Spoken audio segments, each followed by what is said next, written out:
Herzlich willkommen zu einem neuen Video. Heute zeige ich euch ein einfaches und schnelles Rezept für eine cremige Kartoffel-Gemüsepfanne mit Möhren, Kohlrabi und Erbsen. Dafür bereiten wir zunächst das Gemüse vor, 1 Kilogramm festkochende Kartoffeln schälen, anschließend in kleine Würfel schneiden, außerdem 3 bis 4 Möhren ebenfalls schälen, dann in nicht zu dünne Scheiben schneiden und zum Schluss noch einen großen Kohlrabi in Würfel oder Stifte schneiden.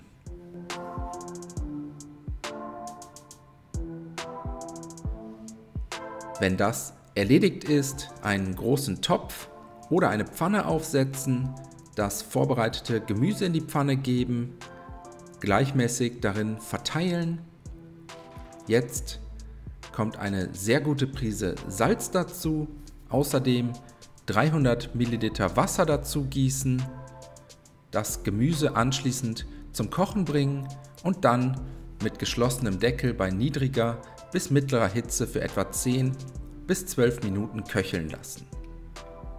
In der Zwischenzeit schon mal die restlichen Zutaten bereitstellen, das Gemüse ab und zu mal umrühren und dann mit geschlossenem Deckel weiter köcheln lassen, so lange, bis die Kartoffeln gar sind.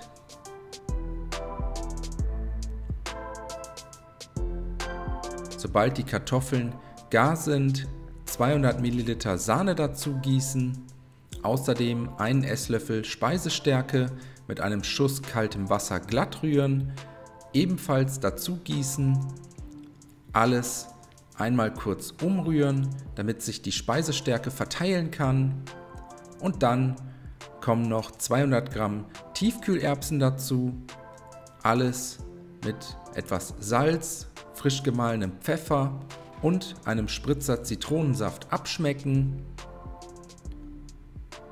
Ein letztes Mal gut umrühren, aufkochen lassen und so lange köcheln lassen, bis die Soße die gewünschte Konsistenz erreicht hat.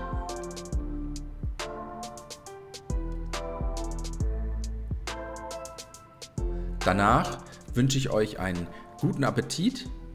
Das Kartoffelgemüse jetzt auf tiefen Tellern verteilen und entweder vegetarisch servieren oder ihr reicht noch ein paar Bratwürstchen oder Frikadellen dazu. Das würde auch sehr gut passen. Ich hoffe, euch hat das Video gefallen. Viel Spaß beim Nachkochen. Bis zum nächsten Mal.